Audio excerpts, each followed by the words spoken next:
Всем привет, ребята! Сегодняшний гость нашего видео наш соотечественник Гусейн. Очень приятно тебя встретить сегодня. Да. И сегодня я вам покажу, чем он занимается в США.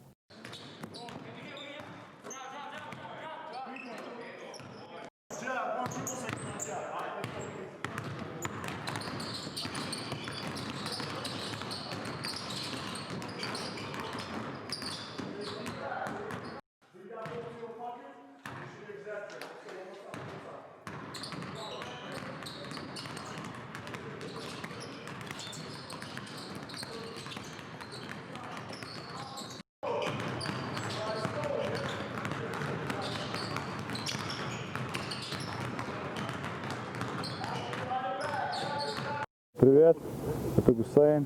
Меня здесь в США называют баскетбольным терапевтом. В общем-таки я приехал в Соединенные Штаты в 2018 году. До 2018 года я учился, играл, проживал в Европе, то есть в Германии, Словении. Как раз таки, когда закончил свою учебу, учился я на спортивного менеджера, играл в баскетбол, так сказать, полупрофессионалы.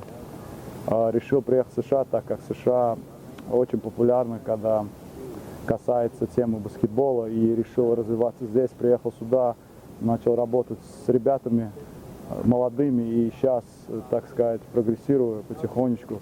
Уже есть ребята, кого тренирую, профессионалы, играющие в европейских лигах. И есть пару ребят, которые играли в НБА и которые были задрафтованы, то есть получили контракт в этом году. То есть стараюсь как-то развивать и не забывая о своей родине. Я знаю, что я туркмен, и я этим очень сильно горжусь. Хочу, чтобы кто-то из туркмен смог здесь пробиться и сделать что-то такое, когда касается баскетбола. По поводу того, что как я приехал сюда и получил визу, ну, я обучался на спортивного менеджера и нашел пару программ. Приехать сюда, сделать, так сказать, internship, это как бы отработку именно в своей сфере с организацией. И получается, после того, что как я связался, они мне отправили приглашение, и я просто убедил в посольстве США, что я еду реально здесь заниматься баскетболом и именно прогрессировать. И так получается, что я приехал по своей профессии, и я здесь. Родом я с Туркменабада, то есть Чаржоу, но начал заниматься баскетболом в 12 лет, и получается в 15 лет, 16 лет я переехал в Мары играть там за команду Мары. Там была, так сказать, баскетбольная академия, и я в этой академии играл, занимался до поступления в универ. Когда поступил в универ, я поступил в Ашхабаде, институт экономики и управления. И, получается, продолжал свою баскетбольную карьеру и учебу в Ашхабаде. Во время учебы, из-за того, что я владел английским языком, мне удалось съездить по обмену, называется программа Erasmus Mundus, если кто знает, в Европу. То есть на 2 семестра я поехал в Словению, там также продолжал заниматься, играть, получается, в полупрофессионалах. Так как я учился, я не мог пойти в профессионалы, пришлось полупрофессионалом, но это было более чем достаточно. Играл там, вернулся в Туркмению, закончил учебу и поехал опять-таки во время учебы в Германию на летнюю школу. Приехал, обратно поехал в Германию на обучение спортивного менеджера, то есть получал спортивную лицензию менеджера. Ну, в общем, так. При получении визы, в принципе, там никаких проблем не было, так как у меня достаточно было виз. Я часто выезжал за границу, либо как спортсмен, либо просто по туризму отдыхать. И убедило то, что, наверное, ну, с деньгами, в принципе, проблем не было. На счету все время были деньги, но на это они не смотрели, они просто разговаривают с тобой, консул, и он понимает, какой ты человек, чего ты хочешь. Просто консул понял то, что я реально спортсмен, что я стипендиат, и у меня есть стипендия, я учусь в Германии, я не нуждаюсь ни в какой там, знаете, помощи США, приехать сюда и подрабатывать или еще что-то. То есть они убедились, что я реально студент, у меня есть стипендия, И получается, они дали мне визу на основе того, что я реально сюда ехал именно развиваться в сфере баскетбола. Сначала на практику приехал, так сказать, полгода, и потом продолжил свою визу. Называется EB1, это типа National Interest Waiver, это для людей, обладающие определенными талантами, наподобие как музыканты, бизнесмены, спортсмены, тренера, кардиологи. И если ты реально делаешь что-то для Соединенных Штатов, и от тебя есть польза, они тебе дают возможность здесь находиться, работать и быть в легальном статусе. А по поводу заработной платы я могу так сказать, ну, тренерская работа, она такая частичная, тут нету такого, чтобы все время было стабильно, но обычно у меня в день бывает 1-2 группы, и каждый раз, когда бывает группа, в среднем это получается от 150 до 300 долларов, да. Ну, еще в зависимости, насколько ты хорош как тренер. Иногда бывает, что ты намного зарабатываешь больше, если ты работаешь с профессионалами, нежели со школьниками. В принципе, так. Да. Кроме этой работы еще чем-то занимаешься? Кроме этой работы, да, занимался.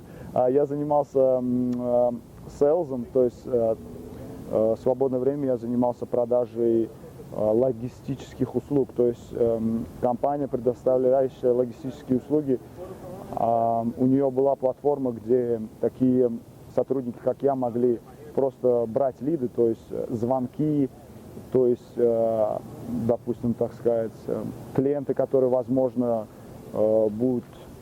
воспользуются сервисом, и получается, ты входишь в контакт с ними, предоставляешь им, так сказать, лист услуг, которые компания предоставляет.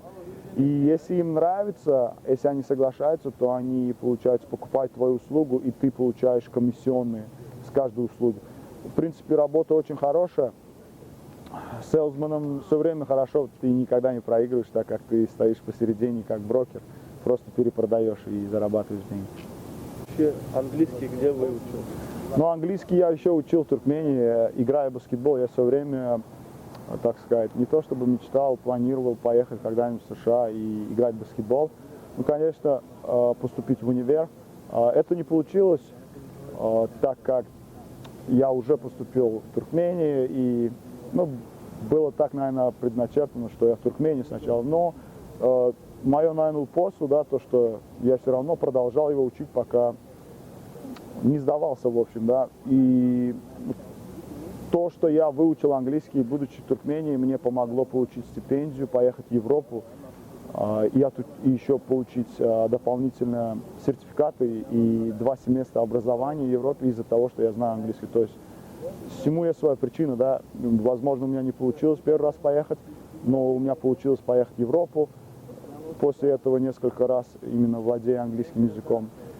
И в итоге, если ты хочешь, ты все время добиваешься, то есть Бог тебе дает, так сказать, чего ты хочешь, если ты реально стремишься, идешь к этому.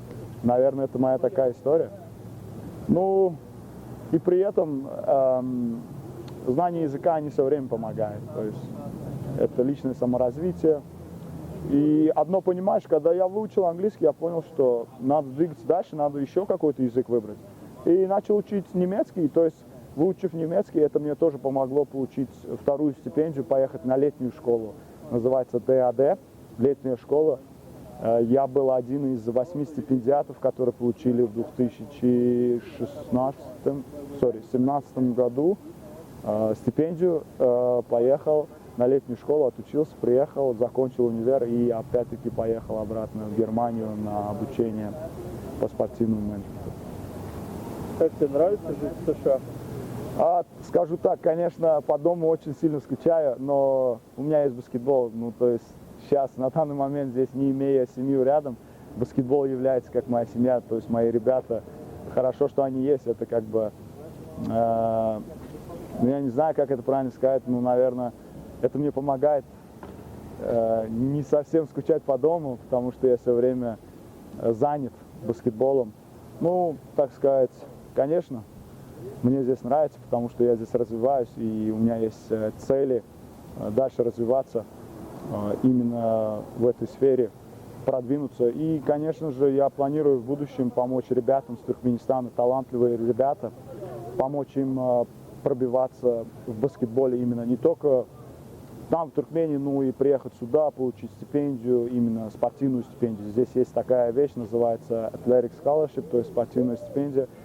Но некому представлять наших ребят талантливых, да. То есть, если я буду этим пунктом, который будет представлять их здесь, их интересы, то, возможно, я смогу помочь ребятам талантливым получить образование и добиться в жизни успеха. В Туркмении ты видел талантливых ребят, которые вот так же, как и эти американцы играют? Ну, я могу сказать так, в Туркмении есть талантливые ребята. Конечно, как и везде, талантливых ребят не совсем много, но они есть. Но, видишь, нужен кто-то, чтобы помог этим талантливым ребятам. И скажу так, откровенно, да, по системе развития ребят, да, то есть юношей, детей спортивного, именно баскетбола, да, я скажу так, до определенного возраста мы идем, в принципе, одинаково, до определенного возраста. А потом уже начинается разделение в уровне спорта, связанное с финансированием, то есть здесь все равно больше денег уделяется именно баскетболу и популяризации баскетбола, да, нежели у нас. Ну, это нормально, да. То есть до 15, до 16 лет у нас ребята, в принципе, не уступают, это 100%, иногда и до 18. А после 18 все-таки именно афроамериканцы и американцы, это их не спорт, как и у нас в Туркмении, допустим, борьба. У нас борцы сильные, у нас все, что касается силовых, знаешь, силового искусства спорта, то у нас очень сильно. А здесь именно командного вида спорта. Да, вот так вот. Еще? Как с личной жизнью? Да. Моя личная жизнь, наверное, скорее всего, честно сказать, это вот баскетбол.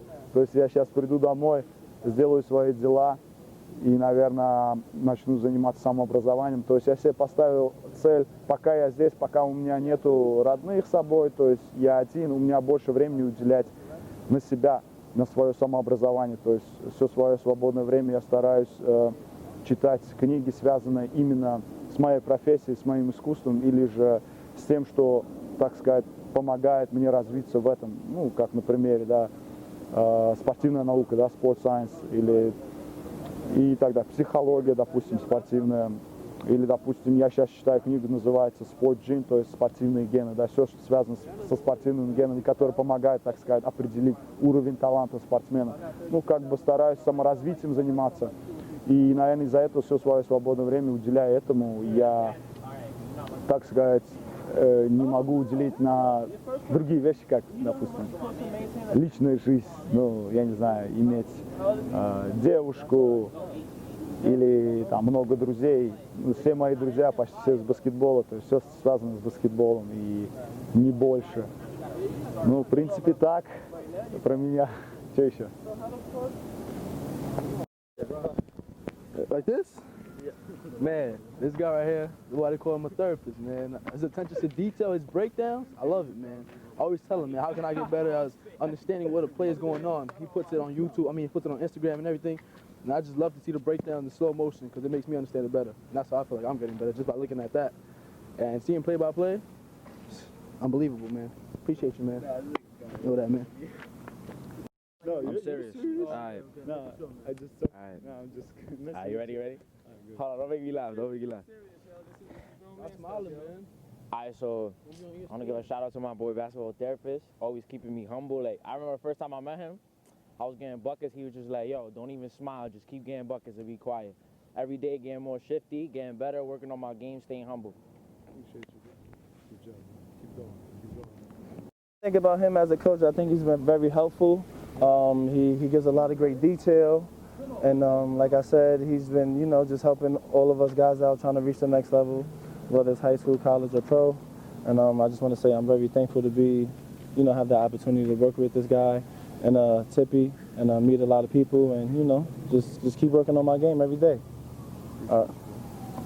That's not funny. All right, so ready. So, basketball therapist. He's a therapist. He's a good coach. Like, and he's a very humble coach. Like every time that we go through a workout or he sees a play or he sees people play, he's always asking me how he can get better himself. And as a young coach, I think that's important in taking not only my game to the next level, but everybody else's game to the next level. And I do feel like in the couple sessions that I have got in with the therapist, I have taken my game to the next level in terms of how I think and how I play. So I'm very appreciative. Appreciate you, brother. I know what I'm gonna say. Thanks. I'm ready.